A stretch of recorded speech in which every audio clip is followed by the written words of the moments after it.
2절 한 절 말씀을 우리 함께 합독하겠습니다.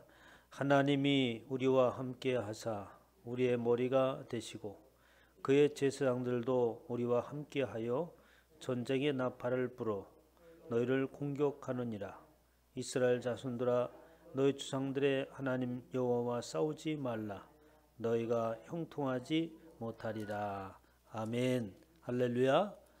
시간에 하나님께서 저와 여러분들에게 주시는 말씀은 역대하 13장 12절 말씀으로 하나님 여호와와 싸우지 말라 이란 제목으로 하나님의 말씀을 선포하도록 하겠습니다. 하나님과 싸우는 사람들이 있나요? 아무도 하나님과 대적하여 싸운다고 하는 사람이 없겠지요. 그러나 실상 우리가 보면은 하나님을 대적하고 하나님과 아주 부지런히 싸운 사람들이 많습니다.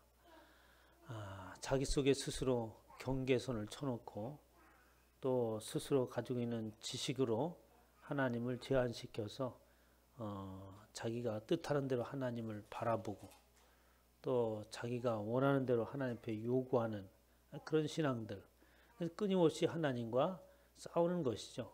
결국 하나님의 뜻을 쫓지 아니하고 자신의 뜻을 추구하는 것이라면 그 하나님과 싸우는 것이라고 말할 수 있습니다.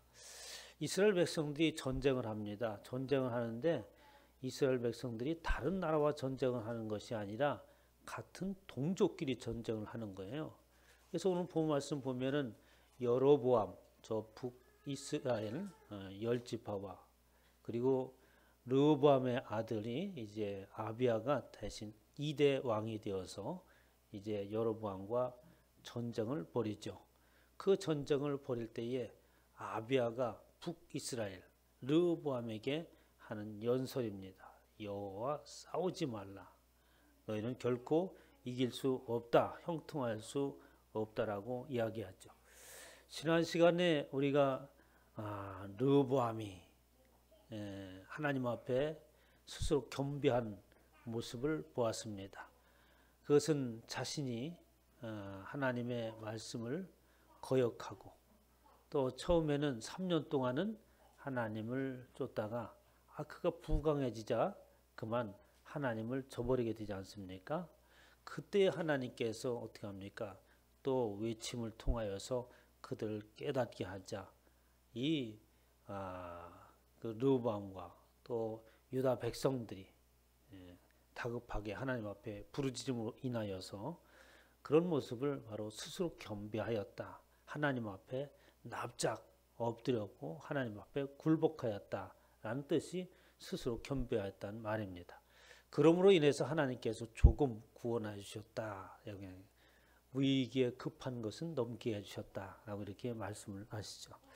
역대하 12장 13절에 보니까 르호보암 왕은 예루살렘에서 스스로 세력을 굳게 하여 다스리니라 라고 하면서 이제 그 르호보암이 솔로몬 그리고 그 뒤에 솔로몬의 아들 르호보암, 이 르호보암이 통치한 치세를 이렇게 쭉 이야기하면서 르호보암 왕은 예루살렘에서 스스로 세력을 굳게 하였다 이렇게 이야기합니다. 그리고 나서 르호보암의 어머니의 이름은 나마요 암몬 여인이었더라 이렇게 하고 14절에 그 르호보암에 대한 평가를 또 이렇게 하면 르호보암이 악을 행하였으니 이는 그가 여호와를 구하는 마음을 굳게 하지 아니함이었더라 라고 하면서 르호보암을 평가하고 있습니다.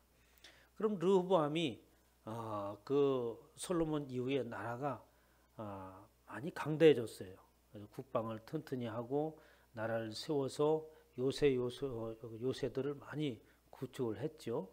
근데 그것을 평가하기를 뭐냐면 스스로 세력을 굳게 하였다라고 이렇게 표현하고 있는데 그럼 뭡니까? 하나님을 의지함으로 인하여서 그 나라가 견고하고 그 나라가 외적의 침을 받지 않고 굳건하게 서나갈 수 있는 것이 아니라 스스로 세력을 굳게 하였다. 하나님과는 거리가 멀고 스스로 애쓰고 노력하고 그런 부분에서 그 나라가 굳게 세워지게 되었다라는 말을 합니다.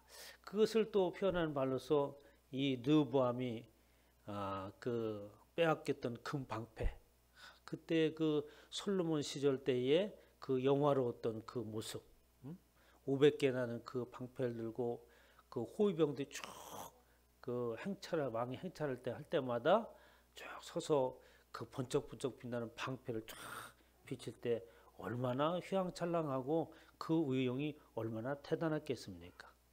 그런데 그때를 회상하면서 그 금방패는 다 빼앗겼기 때문에 어떻게 합니까?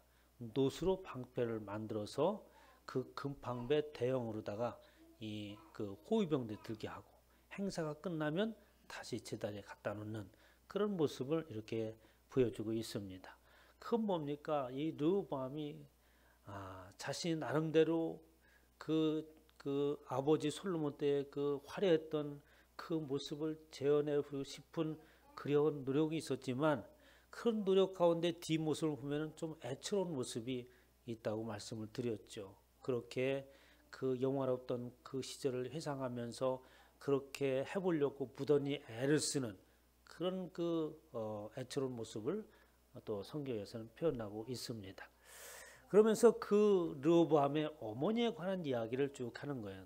그 어머니의 이름은 나아마요 암몬의 여인이었더라 라고 얘기하면서 그 뒤에 르호보암은 여호와 보시기에 악하게 행하였다라고 얘기하는 거예요. 그럼 성경에서 왕의 어머니 이름과 출신 성분을 말하는 것은 중요한 의미를 가지고 있습니다. 왜냐하면 유대인들은 그 어머니의 그 영향받는 것을 굉장히 중요하게 생각을 해요. 그래서 유대인들은 어떻습니까? 아버지가 유대인이 아니고 어머니가 유대인이면 그 후손들을 유대인이라고 인정을 합니다. 그런데 아버지가 유대인인데 어머니가 유대인이 아니라면 유대인이라고 인정을 안 한다고 그래요. 그만큼 그 어머니의 교육을 중시하고 많은 영향력을 끼친다고 하는 것을 알 수가 있죠. 그런데 그 르호보암의 어머니는 그러니까 솔로몬이 수많은 첩들을 거느렸잖아요. 많은 왕비들을 거느렸는데 그 왕비들이 뭐냐면 하나님이 금하시는 이방인 여인과 결혼하는 거예요. 그래서 그 르호보암의 어머니가 누구냐니까 암몬의 여인이에요. 이방 여인인 거죠. 이방 여인 나아마요 암몬의 여인이었더라 라고 하면서 그가 악을 행하였던 이유가 그리고 여호와를 구하는 마음을 굳게 하지 아니한 이유가 그 연유가 어디에서부터 기인했느냐 바로 솔로몬 때요. 솔로몬이 이방 여인을 취하고 그리고 암몬 여인이 들으면서 함께 가지고 들어오는 것이 있죠. 열왕기상 11장 5절에 보면 당시에 솔로몬이 이방 여인을 데려오면서 그 이방 여인이 섬기던 우상들을 함께 가지고 오는 것을 볼 수 있습니다.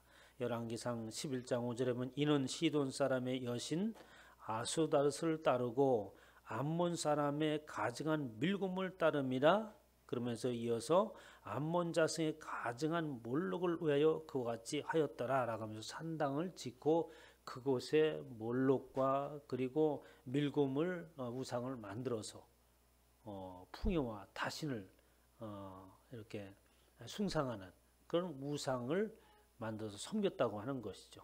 그 어머니가 그렇게 하나님과 거리가 먼 삶을 살으니까 당연히 아들 르호보암은 뭐예요? 여호와를 구하는 마음이 굳게 서 있을 수가 없는 것이죠. 이스라엘 사람들이 여호와를 사모하는 마음이 굳게 섰을 때 어떻게 했습니까? 북쪽에 있던 이스라엘 사람들이 이제 여로보암 치하에서는 하나님을 제대로 섬길 수 없겠구나.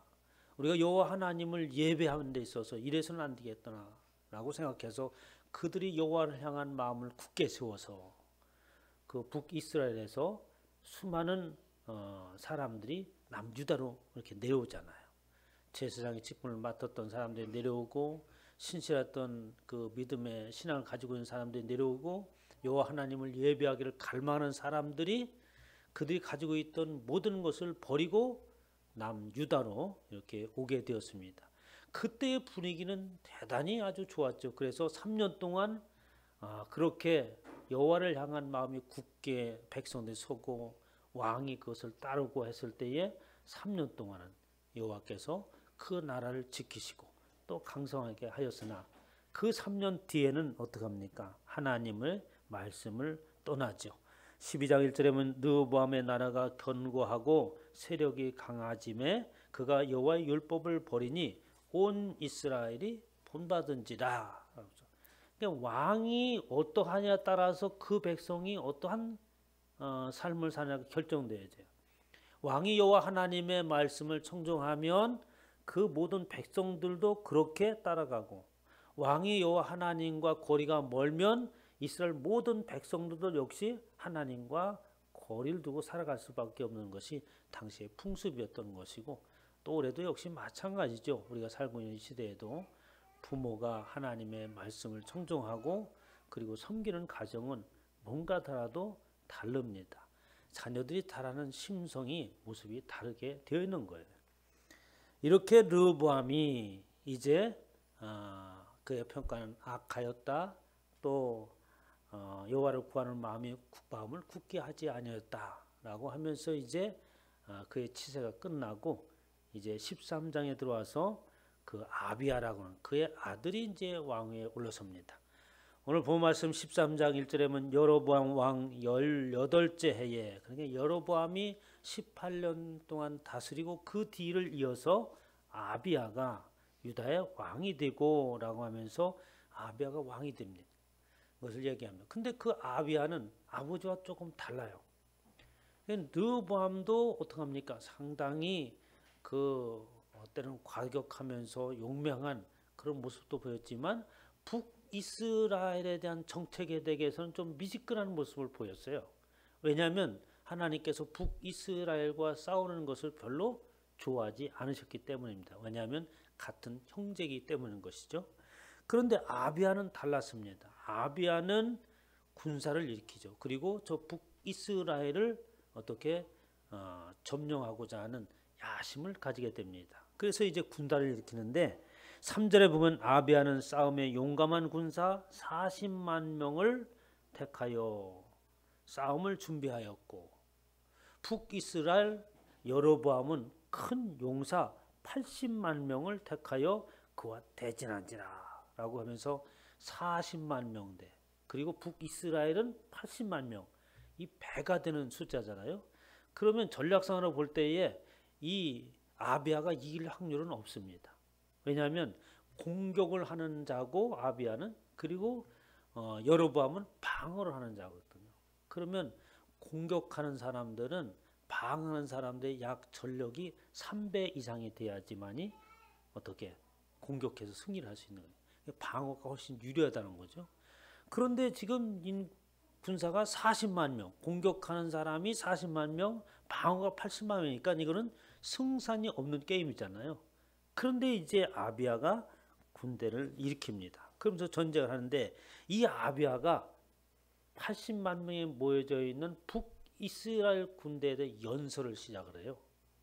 13절에 보면 4절부터 아비야가 에브라임 산중 스마라임 산 위에 서서 이르되 여로보암과 이스라엘 무리들아 다 들으라. 이스라엘 하나님 여호와께서 소금 언약으로 이스라엘 나라를 영원히 다윗과 그의 자손에게 주신 것을 너희가 알 것이 아니냐라고 하면서 이제 이 아비야가 80만 대군 앞에 연설을 하는데, 연설하는 목적이 어디 있겠습니까? 연설하는 자기 쪽 군대는 사기를 북두는 연설에 대해 되고, 그리고 반대로 상대적으로 입장에서는 어떻게 사기를 저하시키는 연설의 내용이었잖아요. 그 연설하는데 무슨 연설을 하고 있느냐면, 이 전쟁을 이스라엘 백성들이 벌이는 전쟁은 두 가지 형태입니다. 하나는 이방인과의 전쟁이에요. 그래서 이방인과의 전쟁은 여지없이 하나님께서 개입하시고, 그리고 여지없이 이방인은 퇴출시키는 것이죠. 하나님께서 이스라엘 백성들이 범죄했을 때에 이방인을 들어서 이스라엘 백성을 치기도 하지만 이스라엘 백성이 돌아서서 회개하면 어떻습니까?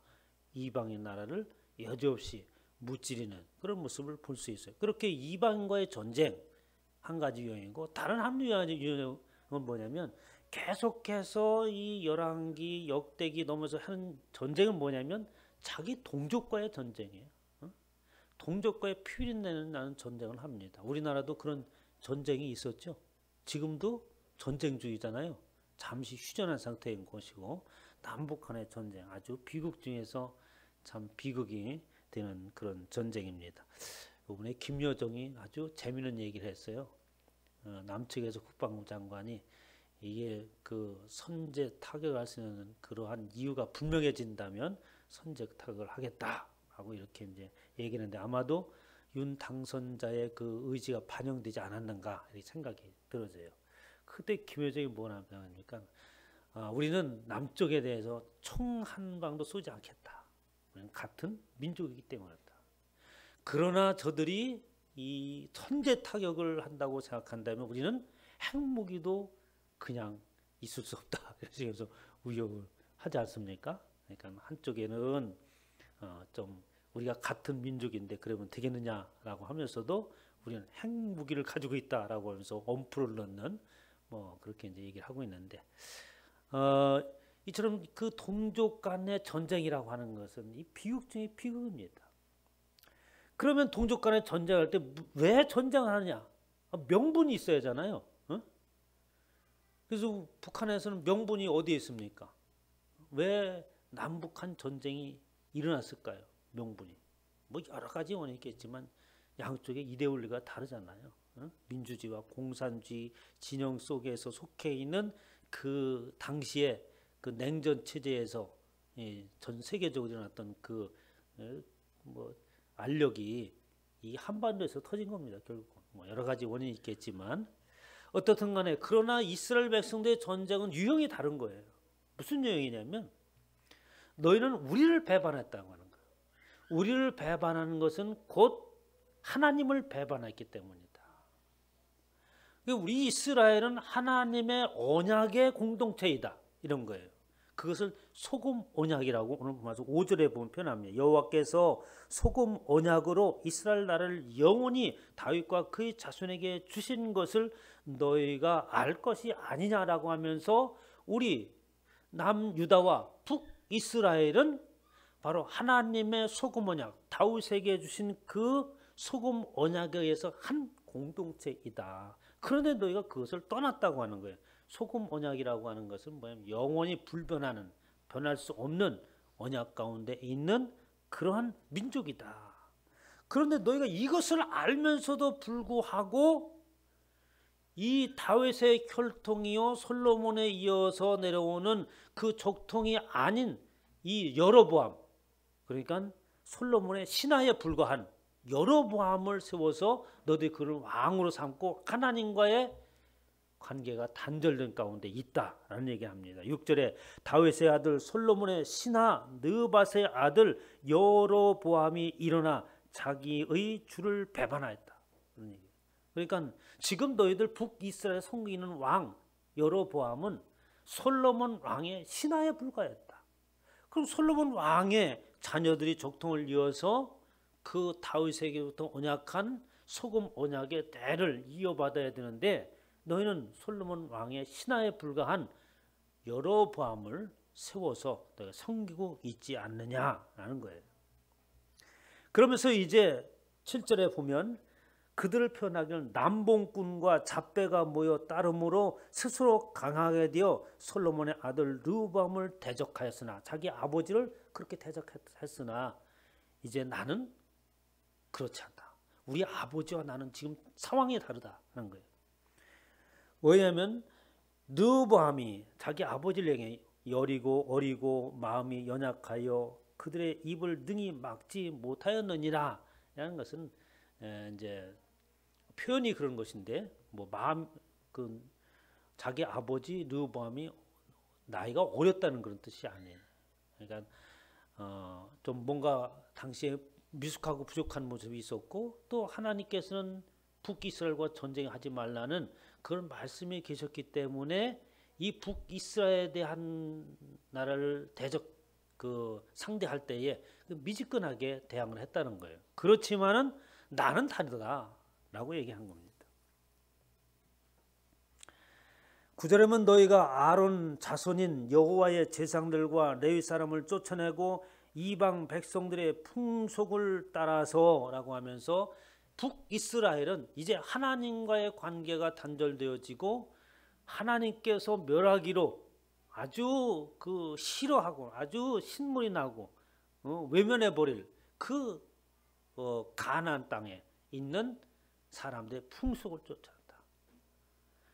그러므로 인해서 또한 그뿐만 아니라 누구든지 소 한 마리하고 양 7마리만 가져오면 그들이 원하는 제사장의 직분을 주는 아주 이러한 모습들을 있다고 하는 거죠. 그래서 수송아지 1마리와 수양 7마리를 끌고 와서 장립을 받고자 하는 자마다 허무한 신들의 제사장이 될 수 있어도다라고 하면서 11절 이렇게 결론해요. 우리 하나님 여호와의 계명을 지키나 너희는 그를 배반하였느니라. 그러니까 지금 이 남유다 이 아비야와 그 북이스라엘 여로보암의 전쟁의 명분을 뭐냐면 하나님을 배반했다고 하는 거예요. 응? 세계 전쟁 역사상 하나님을 배반했다고 전쟁이 일으킨 전쟁이 있나요? 그런 전쟁은 이스라엘밖에 없어요. 그러니까 그들의 전쟁의 명분은 하나님을 배반하였다는 겁니다. 그러므로 이제 오늘 본 말씀 12절에 저와 여러분들이 읽은 말씀이죠. 하나님이 우리와 함께하사 우리의 머리가 되시고 그의 제사장들도 우리와 함께하여 전쟁의 나팔을 불어 너희를 공격하느니라.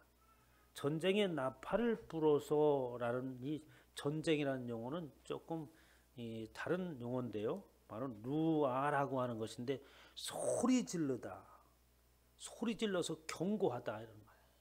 이스라엘 백성들이 여호와 하나님을 배반한 너희들을 향하여서 우리가 한 목소리로 지금 소리를 지르고 있다. 한 목소리로 좀 경고하고. 여러분 소리를 지를 때 어떤 때 소리를 지릅니까?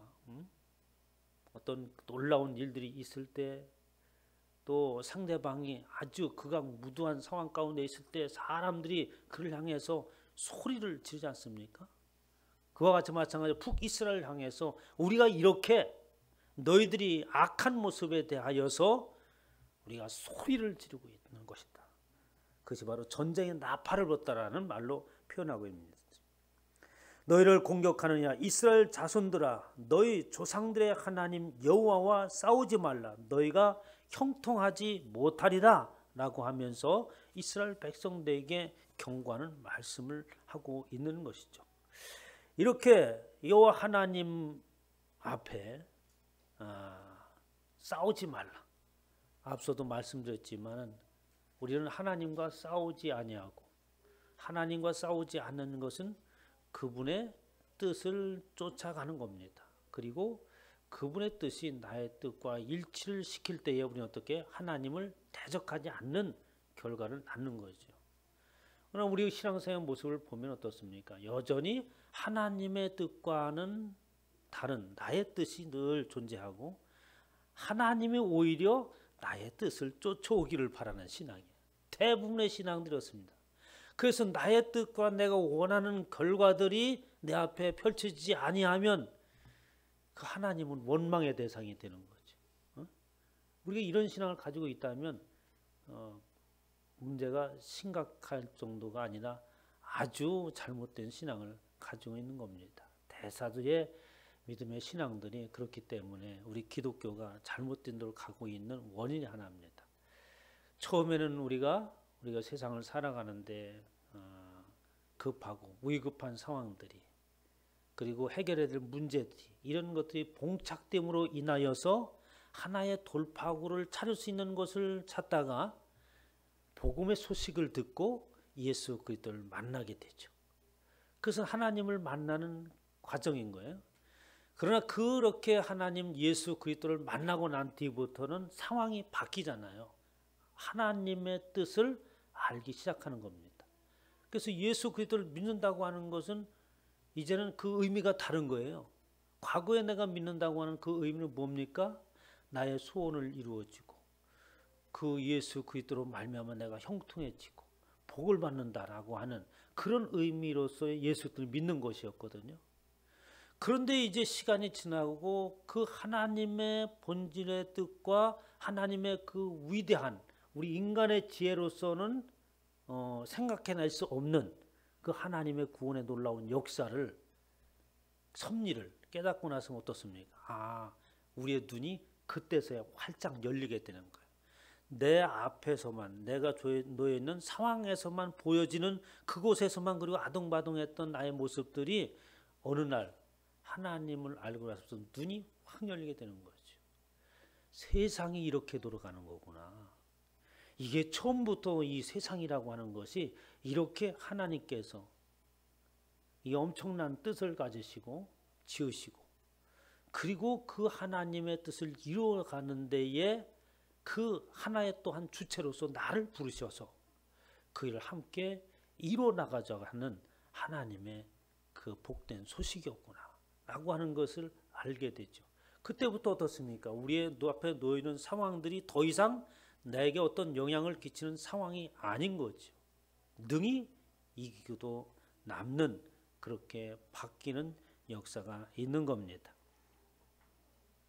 15절에 보니까 유다 사람이 소리 지르며, 유다 사람이 소리를 지를 때에 하나님 여로보암과 온 이스라엘 유다 앞서 치시니. 그런데 이제 이스라엘 백성들이 그렇게 이 야가 북이스라엘 백성들 앞에서 80만 대군 앞에 연설을 하잖아요. 연설을 하니까 북이스라엘에서는 어떻게 되겠습니까? 위축되죠. 이거 우리가 이 한 민족이었고, 그리고 우리 처음에 출발할 때부터 우리는 다른 민족들과 이 생기는 방식이 틀린 거예요. 야곱이 애굽에 내려와서 70명의 가족들이 내려와서 그 애굽에서 430년 동안 있으면서 하나님의 군대로 세워지고 하나님의 백성이 되어서 하나님의 이끌림 속에서 이렇게 애굽으로 나와서 광야 여정을 거쳐서 마침내 하나님께서 약속하신 그 가나안 땅에 이르게 되어서 우리는 어떻게 하나님의 백성으로서 하나님의 언약 안에서 사는 민족이었다고 해서 다시 일깨워주는 것이 아비야의 연설이었거든요. 그런데 그렇다고 해서 그들이 사기에 떴다고 해서 금방 물러날 수 있습니까? 르호보암이 아주 전략을 짜죠. 어떤 전략을 짭니까? 복병을 딱 시켜놓고 13절에 보면 여로보암이 유다의 뒤를 둘러 복병하였으므로 그 앞에는 이스라엘 사람들이 있고 그 뒤에는 복병이 있는지라. 그렇게 아주 그 사기를 꺾는 연설을 하고 사기가 북돋아진 그 남유다 사람들이 이제는 전쟁을 하면 우리 이길 것 같았는데 돌아보니까 상황이 그게 아닌 거예요. 어떤 상황이에요? 80만이라고 하는 북이스라엘의 대군이 복병을 하고 있고 앞에는 북이스라엘 사람들이 있고, 그러니까 앞뒤로 족이 있는 거예요. 이런 상황에 그렇게 우리는 하나님의 말씀을 쫓고 하나님의 그 배반한 저들을 향해서 분연히 떨치고 일어나서 저들을, 하나님을 배반한 자를 무찌려고 이렇게 일어섰는데 이 80만 대군이 앞뒤에서 복병을 하고 있으니 상황이 어떻겠어요?